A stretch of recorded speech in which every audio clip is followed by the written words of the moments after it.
Jonas capítulo 4.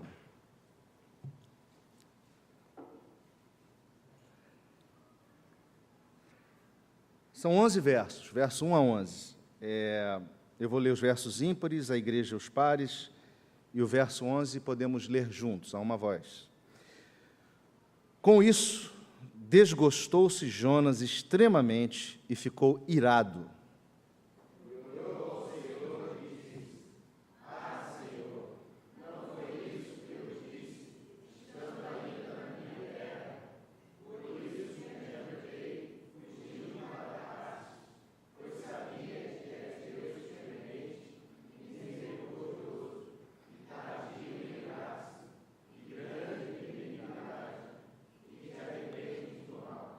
Peço-te, pois, ó Deus, ó Senhor, tira minha vida, porque melhor me é morrer do que viver.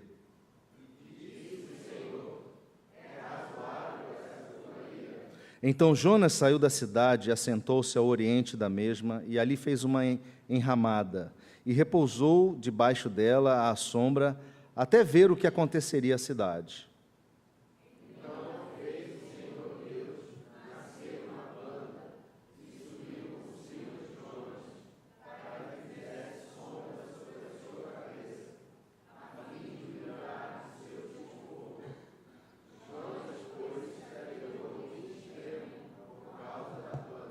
Mas Deus, no dia seguinte, ao subir da alva, enviou um verme, o qual feriu a planta, e esta se secou.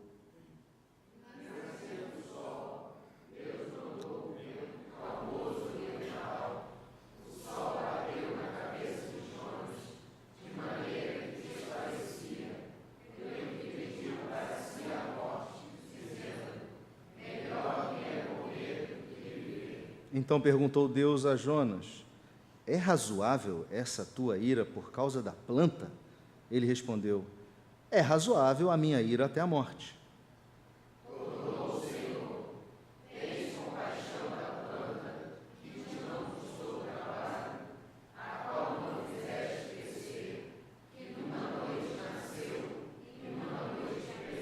Juntos. E não hei de eu ter compaixão da grande cidade de Nínive, em que há mais de 120.000 pessoas que não sabem discernir entre a mão direita e a mão esquerda, e também muitos animais? Essa é a palavra do Senhor. Vamos orar. Senhor, tua palavra aberta, viva e eficaz, nossos corações sedentos da tua voz e da tua instrução. Queremos nesta tarde, nesta noite, pedir, Senhor, que Tu venhas visitar o nosso coração, trazendo-nos a Tua instrução. Venha alimentar a nossa alma, venha, Senhor, dirigir este momento de reflexão sobre a Tua palavra, venha fazer-nos crescer espiritualmente para que nossas vidas continuem a Te servir hoje e sempre. Que o Senhor receba toda a glória, toda a honra e todo o louvor. Nós oramos assim em nome de Jesus Cristo, o nosso Redentor e Senhor. Amém. Irmãos, coisa chata é a gente ter que desfazer um plano ou uma agenda que foi pensada. Quantos de nós já não vivemos essa experiência de ter que refazer a agenda ou ter que replanejar algo que se planejou com muito tempo, ou se pensou durante muito tempo, gastou-se muita energia se preparando para aquele programa, para aquele evento, e de repente tudo tem que mudar, a agenda mudou da noite para o dia e as coisas tomaram um outro rumo.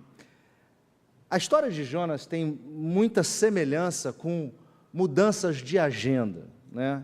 O livro de Jonas, a mim, que sou um camarada do mar, que amo o mar, amo as ondas e os peixes, apesar de não estar tão próximo das ondas ultimamente, né? O livro de Jonas me causa muita curiosidade, né? E muita ligação. E ele é um livro um tanto quanto emblemático. porque ele suscita, ou suscitou ao longo de muitos anos, muitas discussões. Há muitas batalhas teológicas a respeito das questões que o livro de Jonas envolve. Por exemplo, a dificuldade em datar-se o livro, né, se esse livro é um livro do 8º século, ou se é um livro do 2º século. A história é uma história um tanto quanto mirabolante, porque nunca se ouviu falar de um homem engolido por um peixe, né? Ou até mesmo o próprio relato de uma nação inteira se arrepender e se converter a Deus, uma conversão em massa, é algo bastante impressionante. Isso, na verdade, gera uma série de discussões ao longo das centenas de anos que já se passaram desde esse livro, né? Alguns acham que o livro é uma alegoria, outros acham que Jonas nunca existiu, é um mito, outros acham que é apenas uma aplicação da tradição judaica, que é o chamado Midrash, e há quem também acredite que é uma história verídica. Eu sou um daqueles que crê que essa história é verídica, né?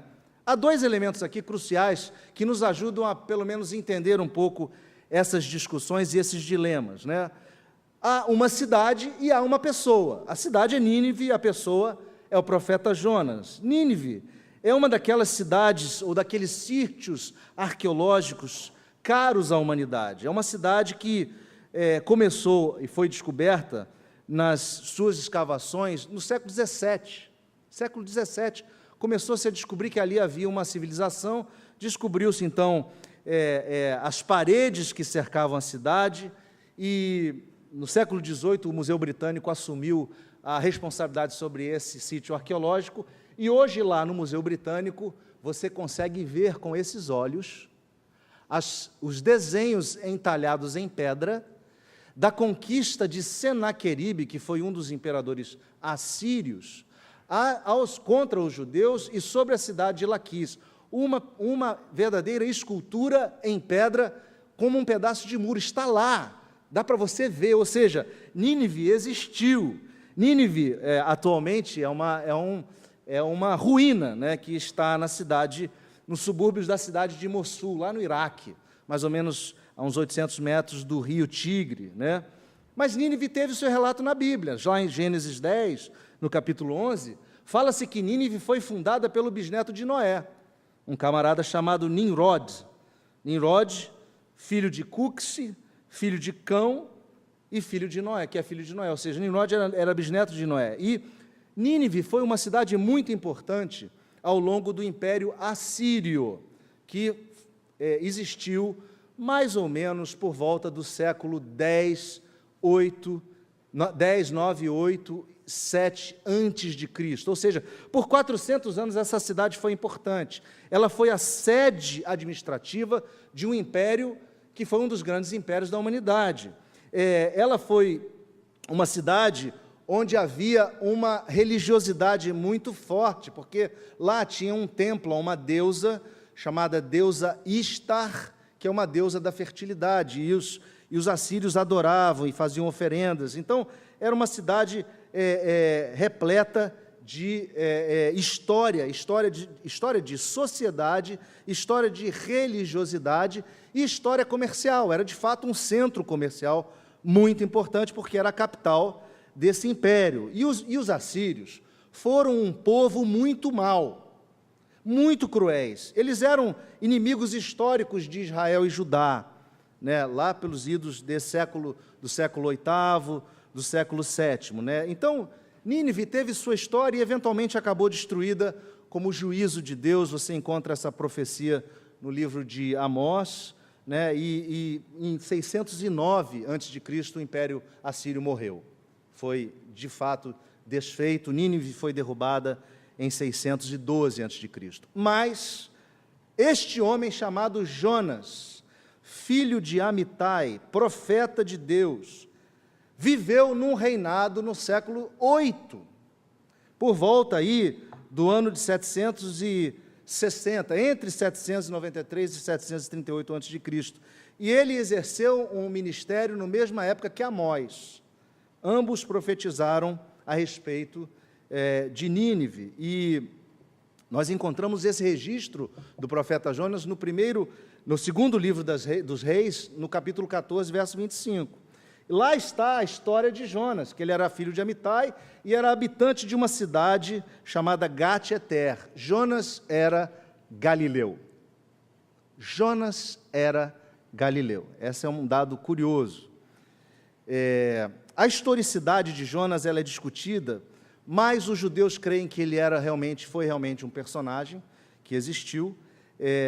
Os judeus, tanto nos livros apócrifos de Terceira Macabeus quanto Tobias, registram fatos a respeito de Jonas, e o historiador Flávio Joséfos, no livro da Antiguidade dos Judeus, registra a vida de Jonas. Ou seja, o historiador Flávio Joséfos, que é uma fonte fora dos livros, digamos assim, canônicos ou não apócrifos, registrou a pessoa de Jonas. Mas, talvez a maior referência a Jonas que nos ajude a crer que ele de fato existiu, foi aquela que a gente encontra nos evangelhos. O evangelho de Mateus, Jesus fala do sinal de Jonas. Vocês talvez lembrem, em Mateus 12, versos 38 a 41, diz lá o evangelista Mateus: então alguns escribas e fariseus replicaram: mestre, queremos ver de tua parte algum sinal. Ele, porém, respondeu: uma geração má e adúltera pede um sinal, mas nenhum sinal lhe será dado,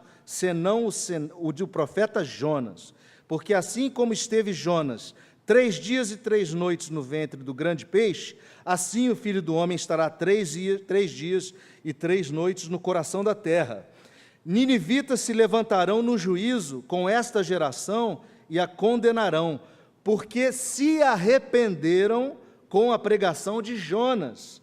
E eis aqui está quem é maior do que Jonas. O próprio Jesus Cristo chancela a historicidade dos ninivitas e de Jonas como profeta. Pois bem, o contexto dessa história se dá no momento em que o reino de Israel era composto de 10 tribos. Vocês devem lembrar, as tribos eram 12. 10 tribos formaram o reino do norte, Israel, e 2 formavam o reino do sul. E acontece que foi um período de muita prosperidade. Durante o reinado de Jeroboão II, que foi um dos reis em Israel, reino do norte, Israel estava bem de vida, a cidade estava economicamente farta. As fronteiras do reino do norte tinham sido reestabelecidas por Jeroboão II, ou seja, a cidade estava bem. No entanto, foi um tempo de muita pobreza espiritual. Olha que interessante, a prosperidade material, a prosperidade política, a prosperidade econômica, foi um tempo de pobreza espiritual, foi um tempo onde a religião era ritualista, onde a religião era cada vez mais idólatra, cada vez mais ligada à miscigenação de culto com os outros povos. E havia uma questão curiosa: apesar de toda a prosperidade, a justiça estava corrompida. A paz e a riqueza havia levado Israel a se corromper, moral, ética e espiritualmente. Então, Deus olhou para esse povo de Israel, povo do norte, de onde Jonas era, e executou juízo sobre este povo, né? Então, a história de Jonas, que começa no século 8, por volta de 760 a.C., ela se inicia com uma agenda. Deus vira para Jonas e fala assim: Jonas, você dispõe-te e vai à grande cidade de Nínive e clama contra ela, porque a sua malícia subiu até mim. Deus faz uma convocação em Jonas capítulo 1, verso 2. Deus chamou Jonas para pregar àquela cidade arrependimento e para que ela se convertesse, porque seria destruída. Só que Jonas, ele não obedeceu à agenda de Deus. Ele resolveu criar a sua própria agenda. Então ele desce para Jope, que é nas margens do mar Mediterrâneo, né, um porto em Jerusalém, inclusive nos dias de hoje. Ele desce, provavelmente, da Galiléia para a costa, paga um ticket, pega um barco e vai para Tarsis. Tarsis, ninguém sabe exatamente onde é. Alguns dizem que era Tarsaço, que era uma cidade da costa sul da Espanha, longe, bastante longe, de barco, né, de Israel, ou alguns diziam que era algum lugar longínquo ali do Mediterrâneo. Enfim, Jonas pega e tenta fugir da presença de Deus, como se isso fosse possível. E ele, então, embarca nesse navio, só que esse navio zarpa, e o que acontece? Desce uma grande tempestade. Na verdade, Deus envia uma grande tempestade. E aí, a tripulação daquele navio, ela começa a ter dificuldades para manter o navio íntegro, inteiro. Diz o texto que o navio começava a se despedaçar, e os tripulantes estavam desesperados. Desesperados, começaram a lançar a própria carga do navio ao mar. Começaram a se desfazer dos bens, jogando os bens. E eis que o mestre do navio lembra-se que tem alguém no porão, e vai até o porão, procura Jonas. Porque a essas alturas, a tripulação estava clamando, cada um ao seu Deus. Quando chega no porão, o que está acontecendo? Jonas está tirando aquela soneca. Está dormindo no porão, o navio quase se despedaçando. O mestre fica louco com aquilo e fala, você tem que clamar, você tem que clamar ao Deus do céu. E aí, Jonas vai para o convés e tal, e a tripulação decide lançar sorte para ver de quem era a culpa, porque não era normal, alguma coisa está errada, alguma coisa errada aqui, nós não fizemos mal para ninguém, como é que a gente vai morrer todo mundo e o navio vai despedaçar? Eles lançam sortes, e a sorte cai sobre Jonas, e eles chegam para Jonas e começam a interrogar, vem cá Jonas, o que está acontecendo? Quem é você? De onde você vem? Aí Jonas confessa que ele era hebreu e que ele temia a Javé. Observe o texto, fala, temia ao Senhor, letras maiúsculas. Ou seja, ele identifica como hebreu que teme ao Deus dos hebreus, Javé, porque os outros criam em vários deuses. E era muito comum naquela época, os povos pagãos chamarem o Deus dos hebreus de o Deus dos céus, ou o Deus do céu. E Jonas admite que estava fugindo de Deus, que resolveu mudar a agenda. E ele, então, ele mesmo, diante daquele dilema, sugere aos marinheiros, vocês me joguem no mar, porque vai tudo melhorar. Os caras, vocês estão malucos? Se eu jogar você no mar, o seu sangue vai vir sobre nossas cabeças. E aí aqueles marinheiros oram ao Deus do céu e pedem perdão, porque iam jogar Jonas no mar. E assim o fazem. E jogam Jonas cai, e quando ele cai do barco, eis que a tempestade para. E aqueles homens tomados de temor, e eles são tomados de temor, eles passam a crer no Deus dos céus. Aqueles homens que estavam saindo e que eram descrentes, passam a crer por causa desse evento. Pois bem, aí vem o inusitado. Eis que Jonas cai na água, Deus manda um peixe, que ninguém sabe exatamente o que peixe é esse.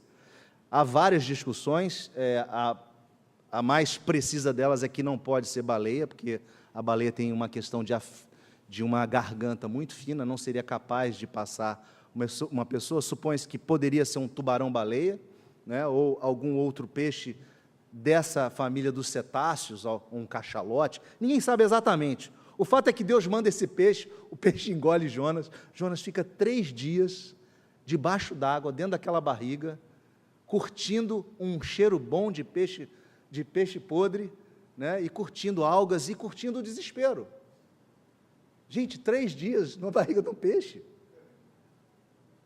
deve ser desesperador. E aí, Jonas então escreve ao relato de um salmo no capítulo 2, quando você vê que Jonas percebe o que aconteceu com ele clama ao Senhor, ele pede perdão, né? ele pede que Deus faça um concerto com ele, porque ele estava errado, ele reconhecia que Deus era tudo, que Deus era a salvação, e aí então Deus fala com o peixe, e esse peixe vai e vomita Jonas na terra. E aí a gente entra no capítulo 3, onde Jonas, de novo, recebe a mesma agenda. Olha, você tem que ir lá a Nínive, e você tem que pregar, falar para essas pessoas o que vai acontecer. Aí, finalmente, Jonas entendeu que ele precisava cumprir essa agenda, né? E ele, então, parte para Nínive e começa a pregar o juízo de Deus sobre aquela cidade, né? Os ninivitas, diante da palavra de Jonas, diz lá no capítulo 3, eles se convertem, eles se arrependem. O rei dos ninivitas conclama um jejum nacional e um arrependimento nacional. Ele manda colocar pano de saco, que era um símbolo de arrependimentos, até sobre os animais. Há uma conversão em massa ao Deus do céu. E aí nós entramos no capítulo 4, que é exatamente o capítulo de onde queremos hoje tirar algumas aplicações, algumas lições. Mas, olhando tudo isso, o que eu queria propor hoje à noite de reflexão é um tema que é o seguinte: salvação, a agenda de Deus. Salvação, a agenda de Deus. Quando você olha o começo do capítulo 4, logo nos primeiros versos, verso 1 e verso 2, você se depara com um camarada crente no Deus dos céus, mas no mínimo controverso, porque ele estava com raiva da agenda de Deus. Jonas estava com raiva, estava irado com o caráter misericordioso do Deus que salva os perdidos que se arrependem. Dá para conceber uma coisa assim? Um camarada que era temente a Deus, com raiva do fato de que Deus era misericordioso, que Deus era compassivo. E a palavra que você encontra logo no verso 1, desgostou-se Jonas, é muito forte. Ela traz uma ideia de que Jonas atribuía a Deus um grande erro em se arrepender de fazer aquilo que ele iria fazer, ou de pesar juízo sobre os ninivitas. É importante a gente entender que a palavra arrepender não é uma palavra que se atribui a Deus, no sentido humano. Quando ela é usada na Bíblia, ela traz a ideia de compaixão, ou seja, Deus, vendo aquela situação, se compadeceu daquelas pessoas, e isso aqui é traduzido por arrependimento. Mas Jonas não gostou, e Jonas sabia que a agenda de Deus é salvação. Ele havia professado no ventre do peixe. Veja lá, capítulo 2, verso 9. Jonas, capítulo 2, verso 9. Página 791, talvez. Mas com a voz do agradecimento, eu te oferecerei sacrifício, o que votei pagarei. Ao Senhor pertence a salvação. Esta frase é a frase-chave do livro de Jonas. Ao Senhor pertence a salvação. Mas Jonas ficou irado, porque os ninivitas se arrependeram, e Deus foi misericordioso para com eles, por causa do seu arrependimento.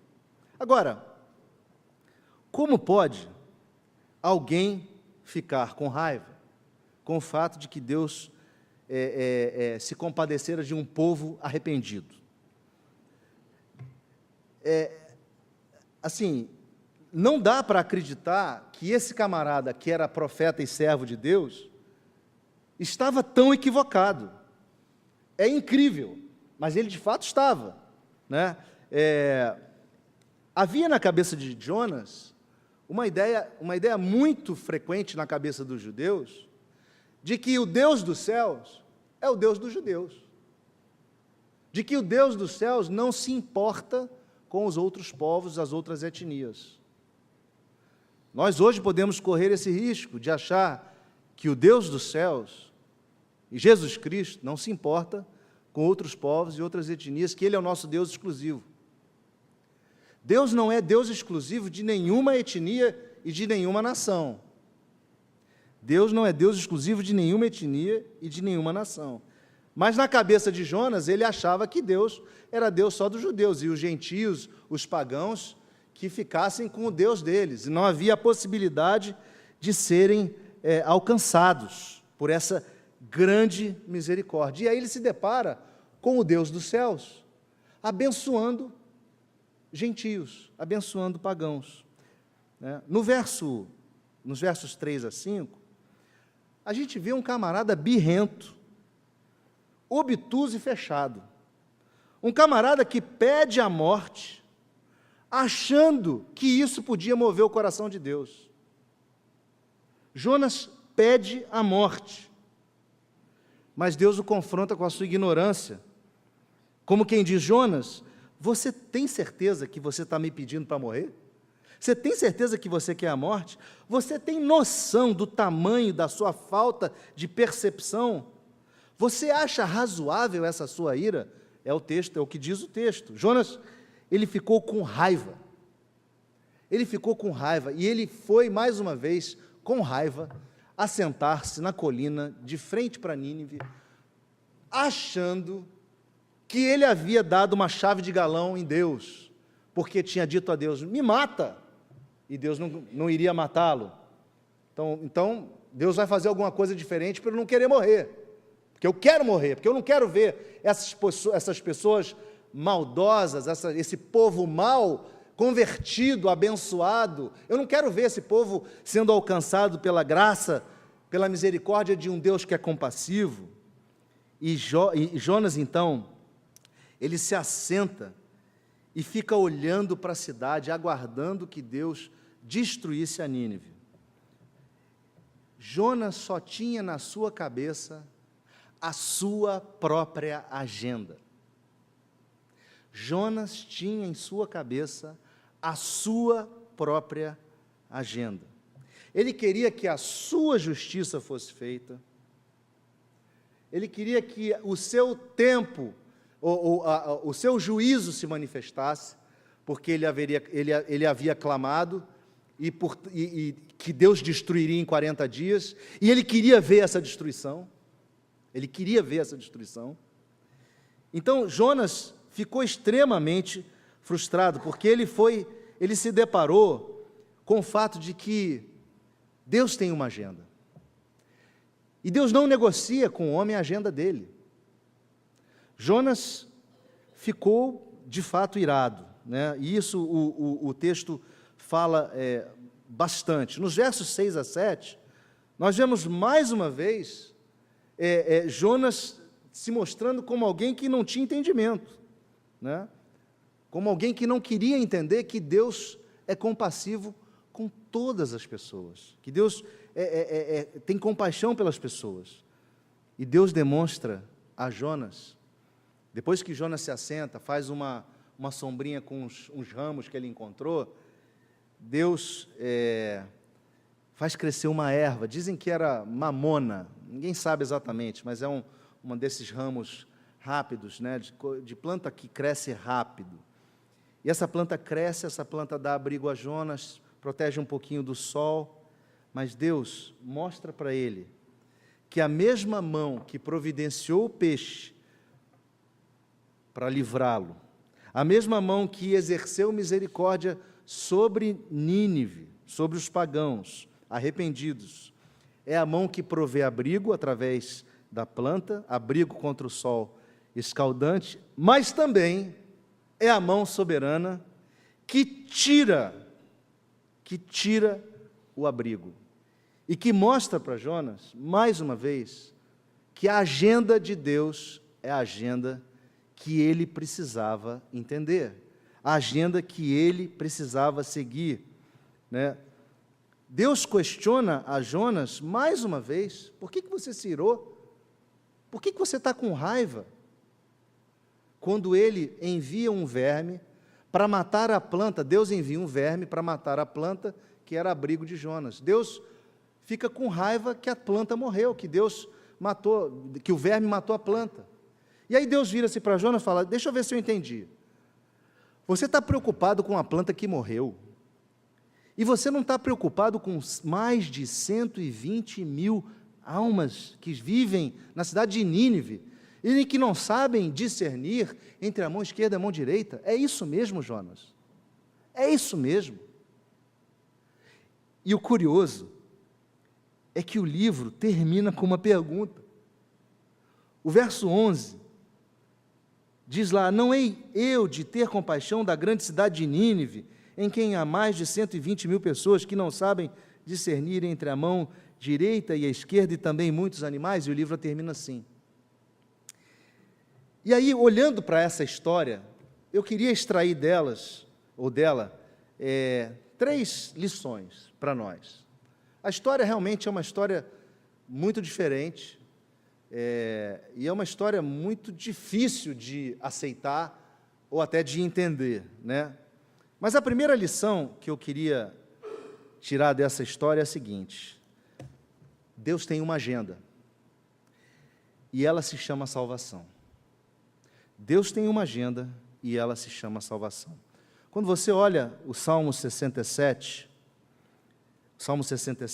diz lá: seja Deus gracioso para conosco e nos abençoe, e faça resplandecer sobre nós o rosto, para que se conheça na terra o teu caminho, e em todas as nações a tua salvação. Louvem-te os povos, ó Deus, louvem-te os povos todos. Alegrem-se e exultem as gentes, pois julgas os povos com equidade e guias na terra as nações. Louvem-te os povos, ó Deus, louvem-te os povos todos. A terra deu o seu fruto, e Deus, o nosso Deus, nos abençoe. Abençoe-nos, Deus, e todos os confins da terra o temerão. Todas as nações vão conhecer a tua salvação. Meus irmãos, a salvação é a linha mestra que costura a história. A salvação é a linha mestra que costura a história. Toda a agenda da história está subordinada a esta verdade chamada salvação. Quando a gente olha a história e a gente lembra que nossos primeiros pais, Adão e Eva, né, logo no começo do Gênesis, eles romperam com Deus, e deste momento em diante, Deus, na revelação da Escritura, vem tratando de resgatar esse relacionamento dos nossos primeiros pais, ou da humanidade consigo mesmo, e tudo acontece com esse desejo explícito, um desejo explícito, que permeia toda a história, que Deus tinha em salvar pessoas, em resgatar o relacionamento com as pessoas. E através da salvação, Deus começa a exercer a justiça. Nas Escrituras, nós vemos que Deus nos mostra que, através do chamado de uma pessoa, Abraão, e depois de sua família, seus descendentes, a família de Jacó, que formou um povo chamado povo hebreu, através dessa família e desse povo, seriam benditas todas as famílias da terra, porque através dessa família e desse povo, Deus, viria a habitar entre nós. Deus, o Criador, escolhe uma descendência para vir habitar conosco, para nascer de uma mulher, para nascer miraculosamente de uma virgem. Jesus nasce, Jesus vive, Jesus serve, Jesus sofre, Jesus morre e ressuscita para efetuar salvação. Todo o propósito da história de Cristo ou da história de Deus revelada nas Escrituras é a costura da salvação, é a costura do resgate daqueles que são dele. Jesus, que é o sol da justiça, nasceria trazendo salvação sobre as suas asas, diz o profeta Malaquias no capítulo 4. E se nós observarmos o caso dos ninivitas, no capítulo 3, aqueles homens e mulheres e crianças se arrependeram, e foi um arrependimento nacional, foi uma salvação incrível operada naquela nação, que era uma nação maligna, uma nação que odiava o povo de Deus, e essa nação inteira se converte, e ela, a partir do seu líder, ela entra em concerto com Deus. A nação se converte pela pregação de um único homem, Jonas. O que era de se esperar desse homem? Que ele ficasse feliz com o resultado da sua pregação, certo? Que ele ficasse feliz com o fato de que Deus havia tocado no coração daquelas pessoas, e essas pessoas tinham sido salvas, mas Jonas fica com raiva. A atitude dele é realmente inacreditável. E fica com raiva, talvez, por causa do seu preconceito, porque ele jamais aceitara que seria possível uma nação tão inimiga ser alcançada pela graça de Deus. Irmãos, Deus salva a quem Ele quer, como Ele quer, quando Ele quer e onde Ele quer. Não é o homem que vai definir como Deus vai manifestar ou deixar de manifestar a sua compaixão, misericórdia, poder, graça. Deus age conforme quer, é soberano, a sua agenda é a agenda da salvação. Nós precisamos entender que a agenda de Deus é salvar. E para salvar, Ele executa juízo. Para salvar, Ele envia os seus onde Ele quer. Para salvar, Ele faz uso das nossas vidas, das nossas agendas, das nossas famílias, dos nossos bens. Nós não podemos nos iludir que a nossa vida é um navegar em um mundo de alegrias e prazer, ou um mundo de tristezas e sofrimentos. A vida é salvar. Tudo o que fazemos é costurado pelo plano de salvação. Tudo o que fazemos tem que estar nessa perspectiva de que a agenda de Deus é salvar seus filhos em todas as nações. O melhor lugar para nós estarmos é no centro dessa agenda, meus irmãos. Precisamos estar no centro desta agenda, porque se nós nos desviarmos dela, Deus vai arrumar um bicho para nos engolir e trazer de volta. Precisamos entender que as nossas vidas estão a serviço dessa agenda. Então, meu primeiro ponto de aplicação e aprendizado desse texto é que Deus tem uma agenda, e essa agenda é salvar. Mas o segundo ponto, e esse ponto diz respeito ao homem, é que o homem tem uma agenda, mas a agenda do homem é míope. Nos versos 3 a 5, nós vemos um homem de Deus, um profeta, chateado, porque a sua agenda de justiça própria não tinha sido obedecida por Deus. Jonas julgou que Deus estava equivocado. Como assim?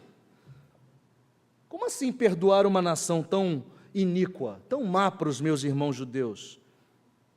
Gente, que falta de discernimento, que falta de capacidade de enxergar a figura maior. Jonas estava tão focado na sua agenda pessoal, que era cumprimento da profecia. A cidade será destruída em 40 dias, e eu vou sentar aqui para ver. Só que a cidade não foi destruída, porque aquele povo todo se arrependeu, Deus foi compassivo com aquele povo e não houve destruição. E Jonas falou, não, mas era para ter destruído, porque eu profetizei que era para ser destruído. A agenda de Jonas era o que ele havia profetizado. Às vezes a gente fica tão focado na agenda pessoal que a gente perde a noção do plano de Deus, a gente perde a percepção da amplitude da agenda maior. Nós ficamos tão obcecados com os nossos projetos de vida, que nós nos irritamos quando Deus age nos levando para outro lado. De repente você fez um plano, você fez um projeto de vida e você está seguindo nesse plano, tudo certo, tudo bem, de repente acontece alguma coisa, esse projeto, esse plano é radicalmente interrompido e você é obrigado a virar 99 graus à esquerda. E aí, você se vê indo numa outra direção que Deus fez com que você tomasse, e você fica com raiva, porque você perdeu a percepção de que a sua agenda serve a uma agenda maior, a agenda da salvação. A sua agenda não pode ser míope, a minha agenda não pode ser míope. Nós precisamos enxergar, como diz o americano, the big picture, a grande figura. Nós precisamos ver o todo. Nós não podemos olhar a um palmo dos nossos rostos e acharmos que é isso que é o caminho, que é isso que a gente está fazendo, é o caminho correto, ou é esse o plano. Nós não temos visão do todo. Deus vai nos levar para cumprir a sua agenda. Irmãos, precisamos cuidar, porque isso nos leva a murmurar contra Deus. Ter uma mudança radical no nosso plano, sem que entendamos que existe um plano maior, nos leva a murmurar e a dizer, poxa, Deus realmente, valeu por ter me jogado nessa situação, nessa roubada. A gente começa a falar de Deus como se fosse um amiguinho que está ajudando a gente a levar a vida. Irmãos, Deus não é um amiguinho, Deus é o Senhor soberano, Ele é nosso amigo, mas Ele tem uma agenda e Ele vai cumprir essa agenda. E nós precisamos entender que nós somos servos dessa agenda. Deus não está a nosso serviço. Deus não está a nosso serviço. Tá? Então, o segundo ponto é essa miopia da capacidade, essa incapacidade de enxergar a grande figura. Nós ficamos míopes, porque estamos obcecados com a nossa agenda e não reconhecemos a agenda maior. A agenda maior é salvação, é a linha que costura a história. E em terceiro e último, que seria um ponto a tirarmos lição, é que Deus tem uma agenda. Então, o primeiro ponto, Deus tem uma agenda, ela se chama salvação. Mas o terceiro ponto é Deus tem uma agenda, e ela se chama compaixão. Ela se chama compaixão. Irmãos, o profeta Oséias registra no capítulo 6, verso 6, Deus dizendo, gente, misericórdia eu quero, não sacrifício. E o conhecimento de Deus, mais do que os holocaustos. E esse texto é parafraseado pelo Evangelho de Mateus, pelo evangelista Mateus, lá no capítulo 9, quando Jesus se assenta com pecadores e publicanos para jantar, e os fariseus começam a criticá-lo, jogar pedra nele, e aí Jesus diz, ide, porém, e aprendei o que significa misericórdia quero e não holocaustos, pois não vim chamar justos, e sim pecadores ao arrependimento. Meus irmãos, a agenda de Deus é compaixão para com aqueles que se arrependem, é compaixão para com aqueles que estão quebrantados, com aqueles que estão com a alma contrita, com a alma arrependida dos seus erros.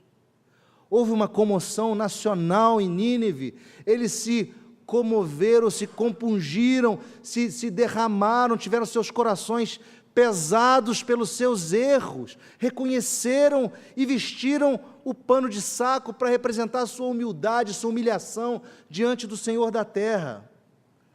Deus é um Deus de misericórdia, Deus é um Deus de compaixão.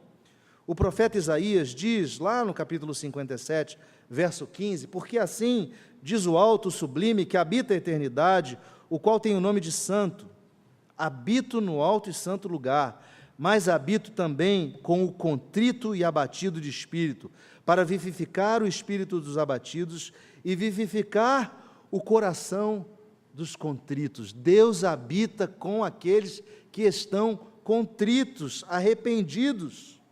Jonas não se compadeceu dos ninivitas. Jonas não absorveu o caráter do Deus que ele cria. Ele quis que Deus destruísse aquele povo. Ele pediu para que fosse mandado fogo do céu sobre aqueles perdidos. Meus irmãos, como é fácil a gente ter uma atitude parecida com a de Jonas, sem compaixão e sem misericórdia. Como é fácil nós nos irritarmos e embarcarmos nesse pensamento até legitimamente religioso, dizendo que por trás tem um Deus santo, de querer a destruição das pessoas, a morte de certos povos, de certas pessoas. Isso aconteceu ao longo da história inteira, e nós podemos cair nos mesmos erros.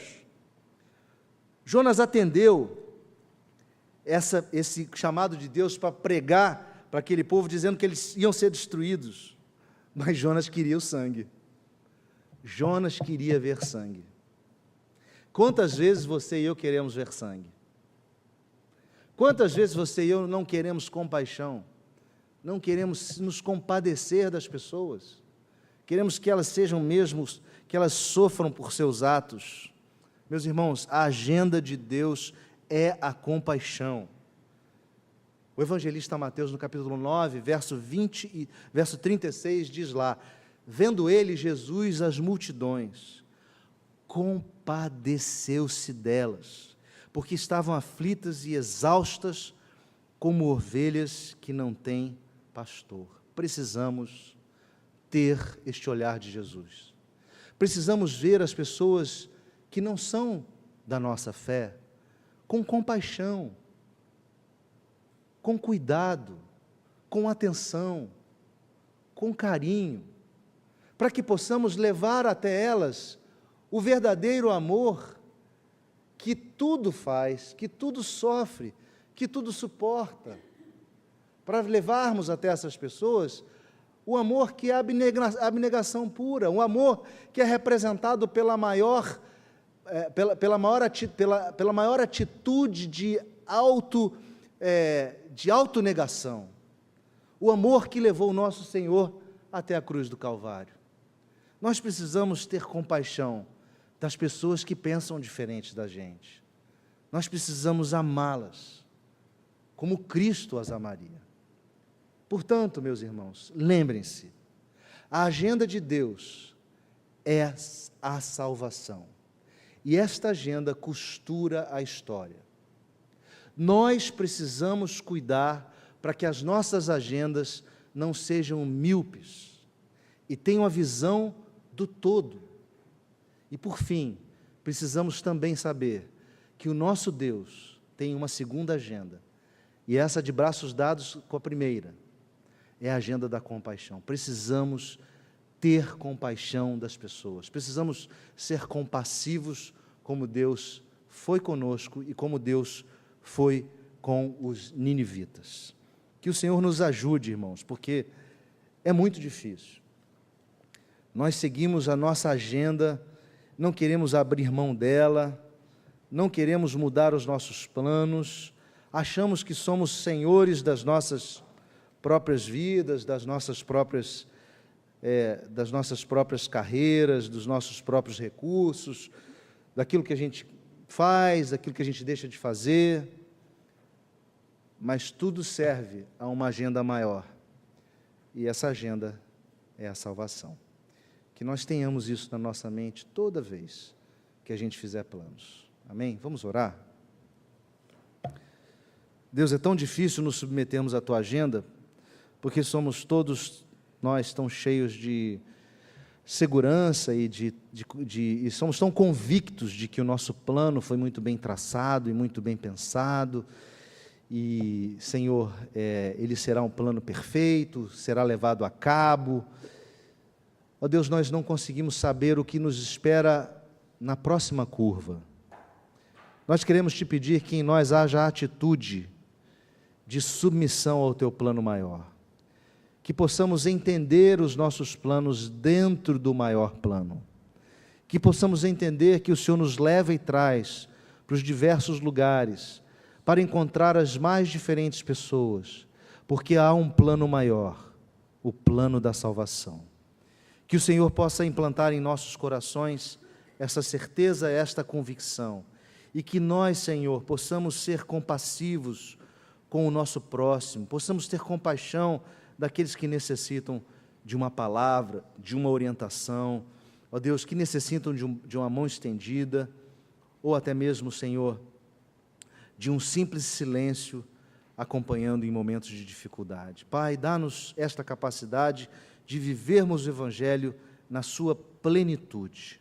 Nós Te pedimos, nós oramos assim e o fazemos em nome de Jesus Cristo, o nosso Senhor e o nosso Salvador. Amém.